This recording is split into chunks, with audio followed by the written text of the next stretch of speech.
Hello. Hello, welcome, Beatrice. Good afternoon. Good afternoon, ma'am. How are you? I'm fine, thank you. Good, yeah, welcome. Thank you, thank you.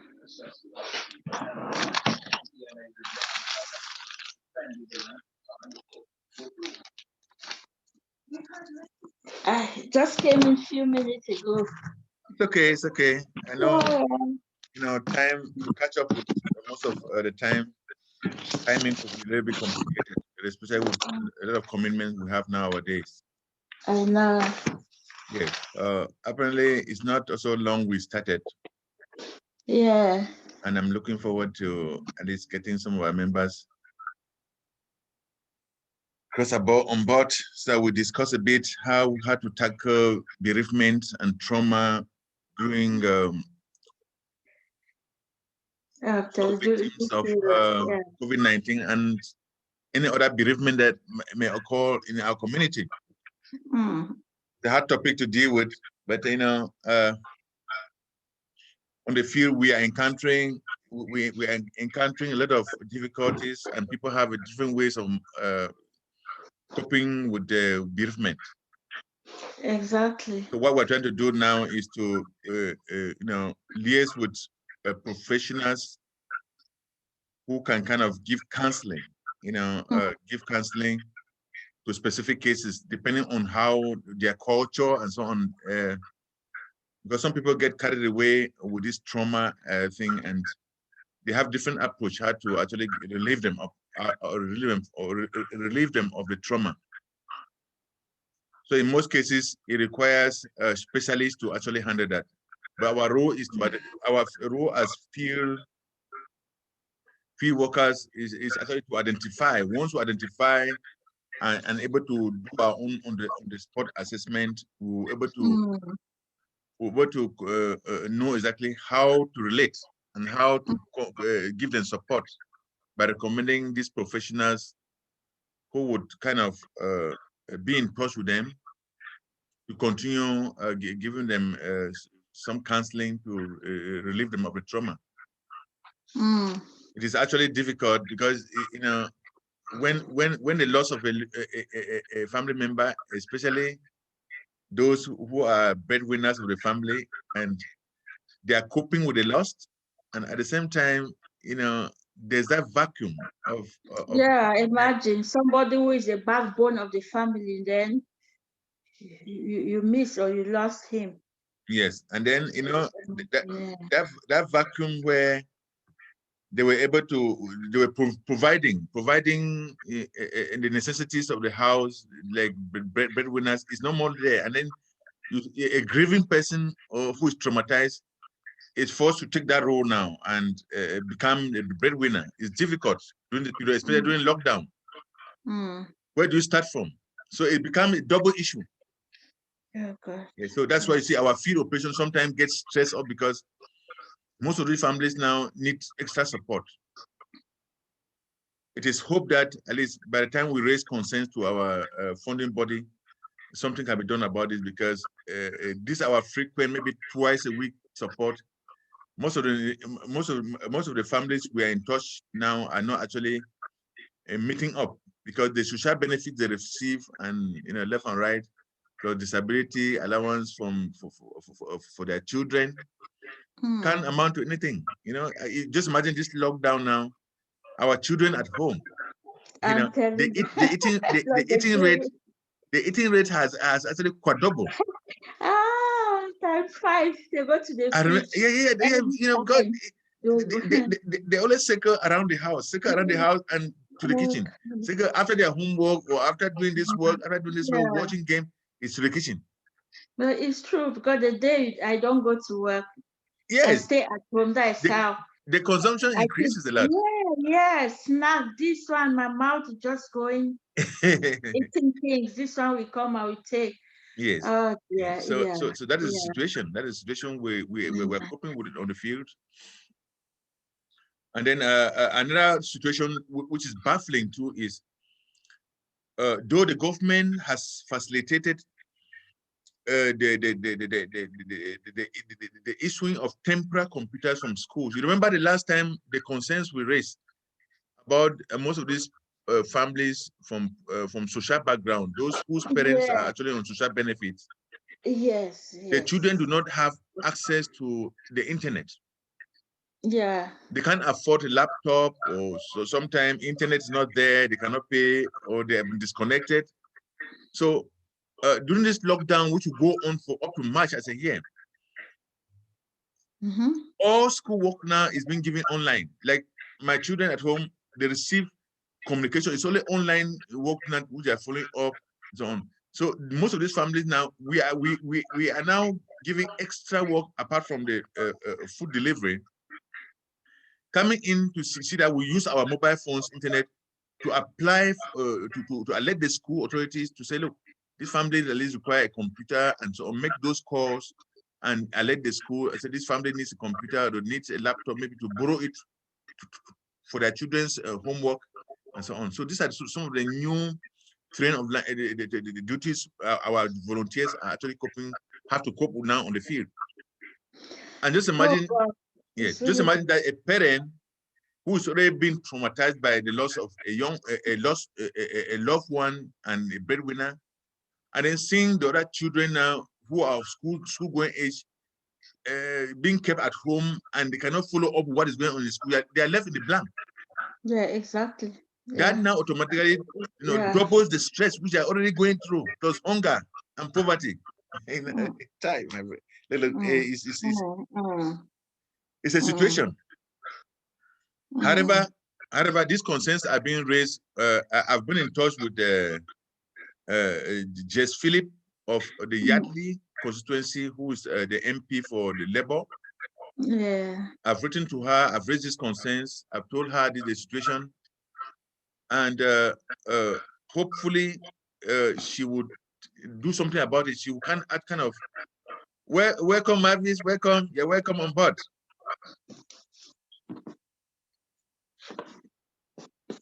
Mavis just joined us now. That is wonderful. I think he's yeah. Let me put video, even though I'm not on that. It's nothing. We're not in the fashion show. We're not in the fashion show. I just came in, so yeah. So that is the situation. I've written to our MP, and there's also Yardley Arts, other supporting groups that are actually supporting our food bank. The Yardley Arts in a group who are raising these concerns to see what we can do. That's so wonderful. Yeah, because not every home. A great job. Yeah. Yes. Until you go to most of these homes and inquire and actually sit down and know what is happening, most of them do not have access to internet. Yeah, even to top up their phone to make a call, they don't have. Because the benefit money they receive for the benefit can't actually cope to make them run the house.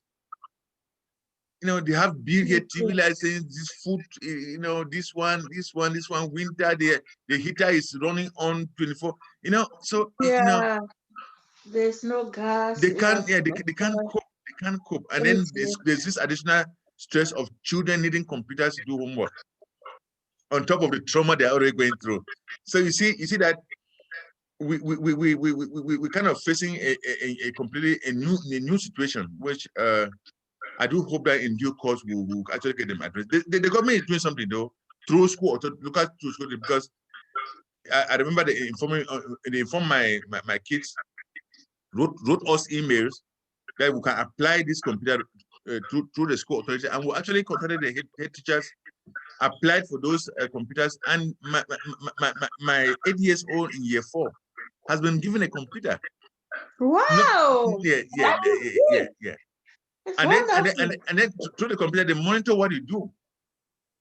At least when you have a computer, it can only be useful when you have internet connected to it at home. Exactly. Yeah. Just imagine a situation where even if we successfully get a computer to those children, to those homes that do not have access to internet, we still have to start to see how we're going to kind of get them connected to internet to be able to access homework. Yeah, even help them to their homework, because we parents, like me here, I don't know. Yeah, no, I agree with you. I agree to help them to do their assignment. Yeah, that would be a different solution. At least to get them connected first into the solution is one thing. Then to help with the homework is okay. The children can once they're connected, they can communicate with their teachers for help. Okay. If the parents do not, if the parents can't afford, if they can't get help from the parents. But the point is, when they're completely cut off, they are completely cut off because they cannot apply, because you need to go online and send emails. You call, nobody's there to pick the call because everybody's working at home. Exactly. So it's only through communication. So anyway, we'll get that sorted out. Like I was saying, Mavis is join us now. A lot of followers are following online on YouTube and so on. We hope that we will get most of the speakers will come on, since their own job to they have to actually get off job to attend to us. Yes. So Mavis, you're welcome. The line is open for you now. Hi everyone. Hi, hello. It's been a very stressful period for everyone, and it's not only for the kids, it's also for even the grown-ups, because we find that people are all locked up in sleep, and like the elderly people with underlying health problems, they can't go out, they can't network, and like what you've said, they are completely shut off because they can't some of them, they don't even know how to do this Zoom thing, like to put Zoom on their phone and be able to connect with other people. So I think there's a lot of things that need to be done to educate people about social media, how they can access these different social platforms and be involved in what's going on in the rest of the world. So yeah, that is what I've just observed. Thank you very much. Only we're not seeing your face today. It's like you've not done your makeup. Not even. Mavis. I'm in my pajamas. I'm protesting. It's okay. It's all right. Yes. So in fact, most like what we're saying, the trauma relief and so on, on the field, we are according to the report which I've gotten on the field, there are some complicated cases which we need to refer them to specialists on bereavement to get counseling. We have already referred 3 cases.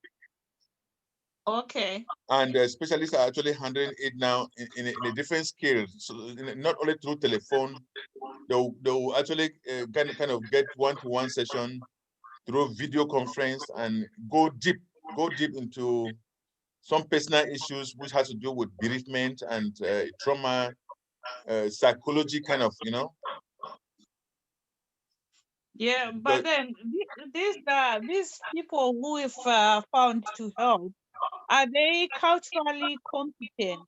Yes, they're professional psychologists that deals only with bereavement and trauma relief. Yeah, because that's the other thing. You know, the way we grieve ourselves in our African way of grieving might be different from how other communities grieve. So I think it's very good for us to have psychologists and people who do talking therapies who are from our BAME community giving such a service. Yes. That is why I before you came, I really highlighted that we identify during our field trip and telephone contacts. We first of all identify our clients in the kind of a person-centered approach. Yeah. And then handle it holistically in such a way that we identify your need, your background, and from there we will know exactly where to channel your case. Okay. Like the way somebody who has a Muslim background get relief from being traumatized from the trauma of losing a loved one is different from how a Christian, somebody from the Christian background, or an African from a spiritualism background grief, or Hindu from the Asian background. So based on our various backgrounds with our own belief, traditional belief, we now identify and know exactly how to link up, where to get help. Normally, from past experience, experience has shown that people who identify either with specialists or from coming from the same background and sharing same culture have greater chances of knowing how to go about subduing or go about coping with the counseling. That, for example, if you meet an African lady who is traumatized and that affects the mental psyche, and there's that mental health coming into play, and in fact upsetting the whole behavioral cycle, where the children, there's no peace at home. She's just stressed round the clock and nothing interests her. As just if in cases where it is the male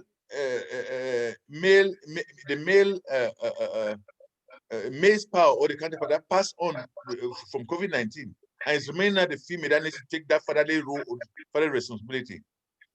And there's that aggressive aspect of it that comes into play, where how to tackle those things. Most of them cope on when they have to deal with their African counterpart or the African psychologist or physiotherapist.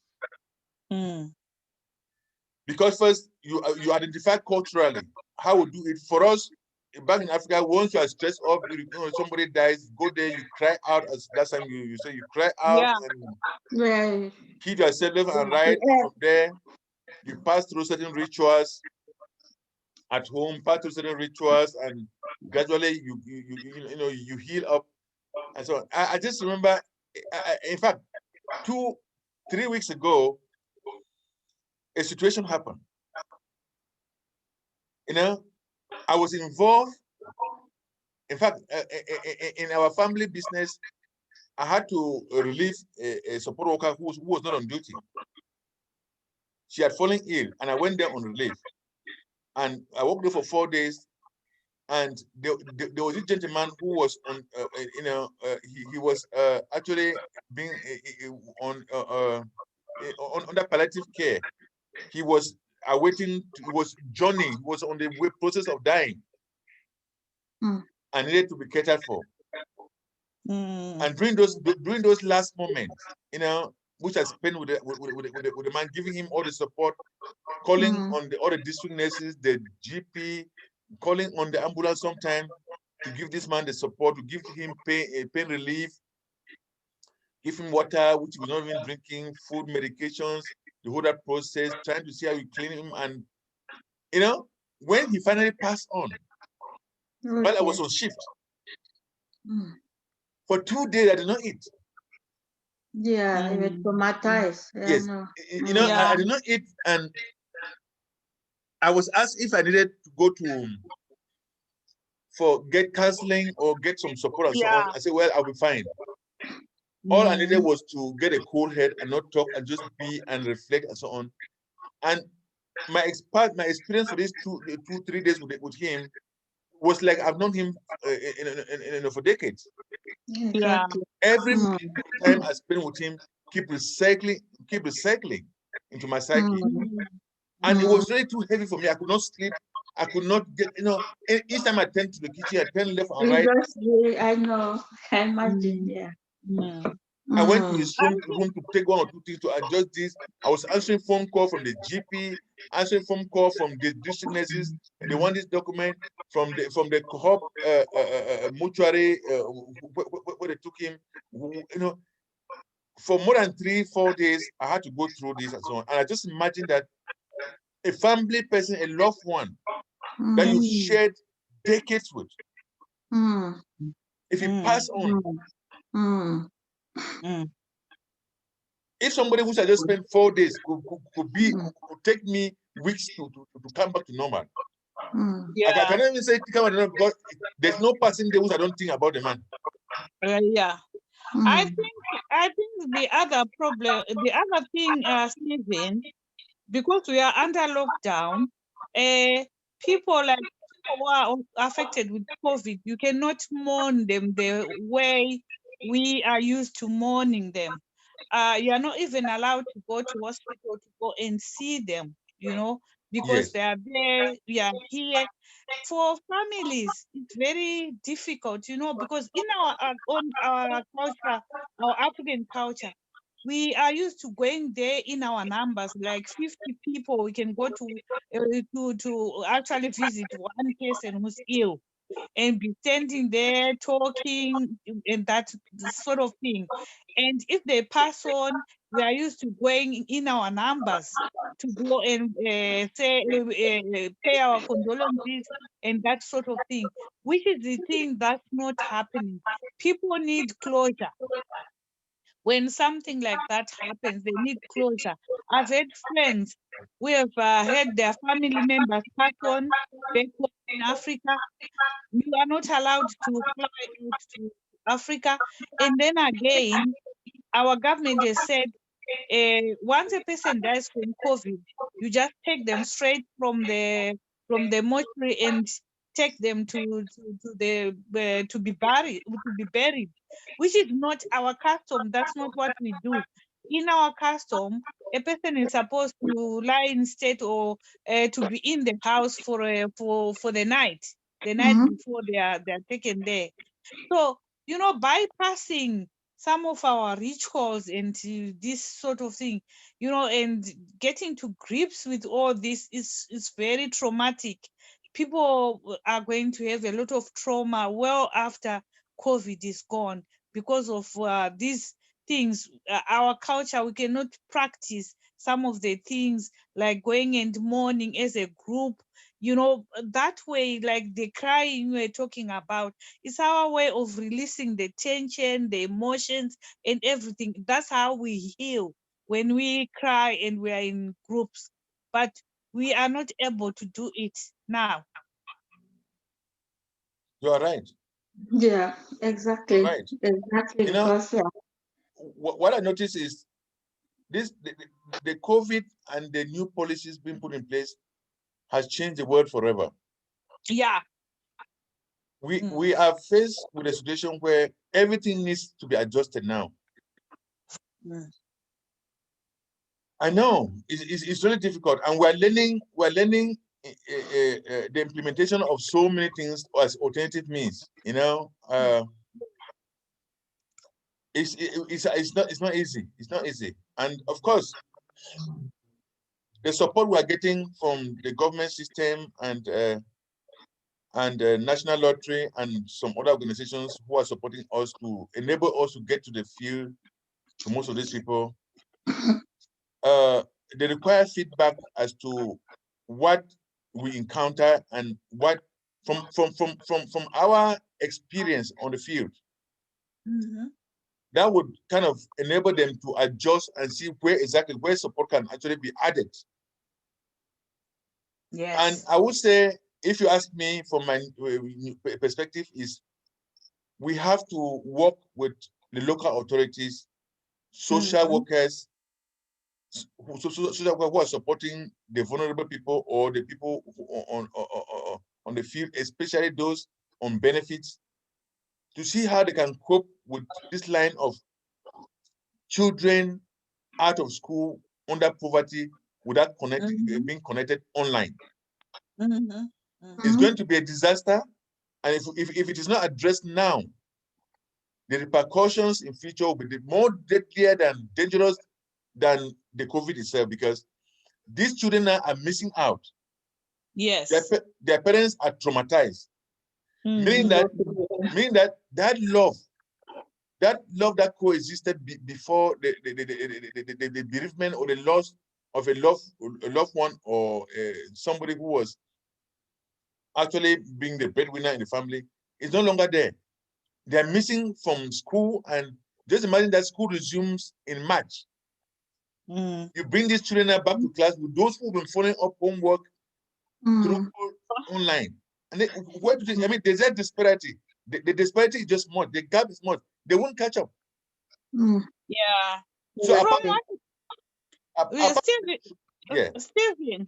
Yes. From what I've heard that they are not going back when they go in February, that schools are not opening. I don't know how far true it is, but like you're saying, there's so much upheaval and so much confusion as well. I can imagine if I was a school child in this era, it's very confusing. One day you are told you can go to school, the next day you can't go to school, and then you go into class, and then one person has COVID, and then the whole class have got to isolate for 14 days, and you know the homework and everything. I think it's just, I don't know. It's really hard. It's hard. It's hard for families. It's hard for parents.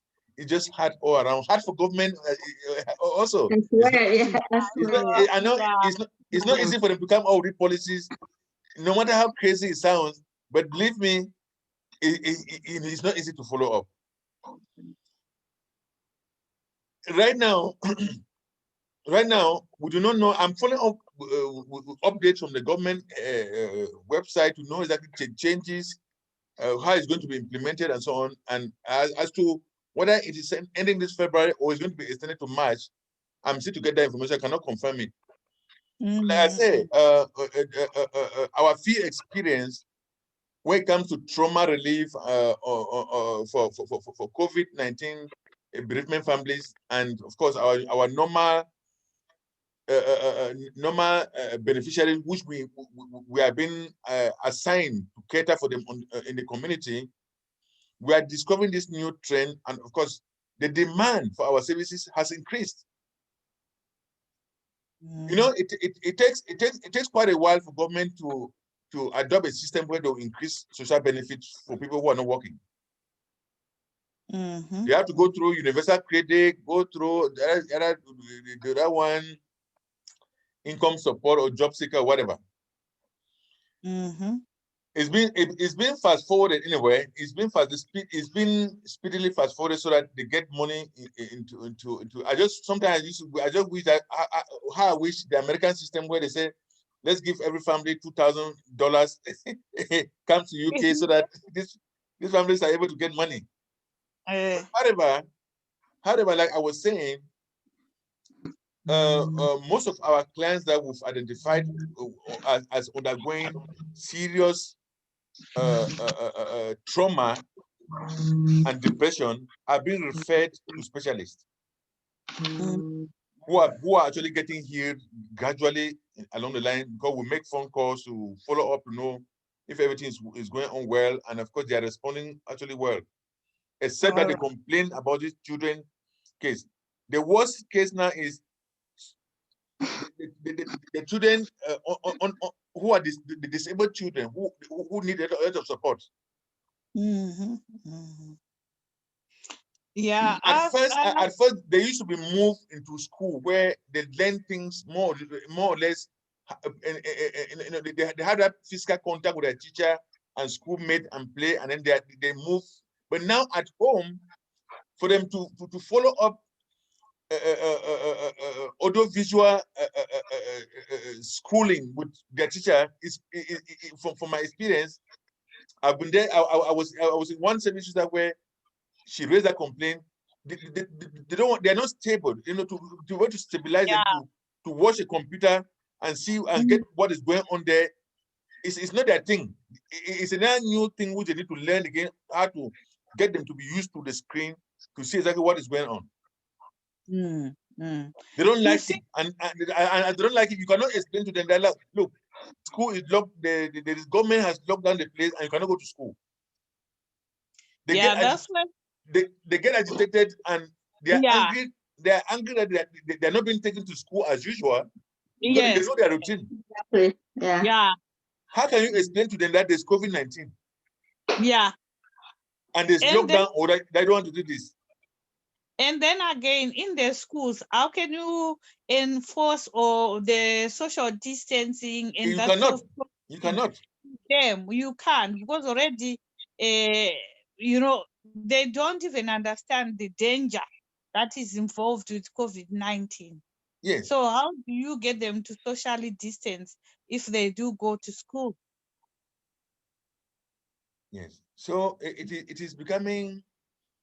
It's a situation which we just have to live in it, learn as we go on the path, and what we can do, we are able to do, and what we cannot do, we just kind of, I don't know, we see what. Support the families, and like you said, work with the council, because you need to also be able to refer some of the special cases to the council so that they get all the help that they need. Because once we are giving them food, food is not the only thing that they require. There are many more things they require. You were talking about Wi-Fi, laptops, clothes. One was complaining about electricity the other day. They didn't have money for gas and electricity. So those are some of the things that they require apart from the food. We're just doing the food, but there are other things that they actually require on top of the food. That's true. That's true. Well, as we meet periodically, we'll bring in few reports. Yeah. I think next time let's do our case study, because normally for this grant you need to have like 1 or 2 case studies that you can use as feedback. So if you can bring in 1 case study so that we can talk about the 1 case study for the next you were recording, isn't it, this meeting? Yes. Yeah, so that because we are meeting during these times, not everyone can attend. Yes. But it's good that it's good that we've recorded it.